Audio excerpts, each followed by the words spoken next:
வந்து bed spread, sofa covers, pillow கவர்ஸை change பண்ணாலே it gives a new feeler for the home.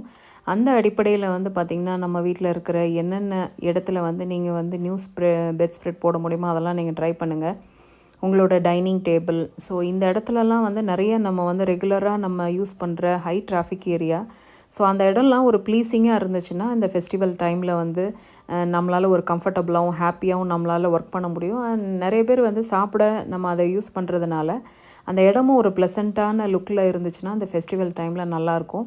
So உங்களால் முடிந்த ஒரு சஸ்டைனபிள் டெக்கரேஷன்ஸை வந்து நீங்கள் வந்து இந்த டைனிங் டேபிளில் பண்ணிங்கன்னா கண்டிப்பாக வந்து பார்க்குறதுக்கு வந்து எப்போயுமே அழகாக இருக்கும். நான் என்கிட்ட இருக்கிற ஒரு பெட்ஷீட்டை தான் வந்து கட் பண்ணி இந்த மாதிரி நான் டிசைன் பண்ணியிருக்கேன். இதுக்காக நான் புதுசுலாம் வாங்கலை. ஸோ நம்ம வீட்டில் இருக்கிற திங்ஸை வச்சே இந்த மாதிரி அழகான சின்ன சின்ன டெக்கரேஷன்ஸ்லாம் பண்ணோம் அப்படின்னா அது ஒரு ஃப்ரெஷ் லுக் அந்த இடத்துல வந்து கண்டிப்பாக கொடுக்கும்.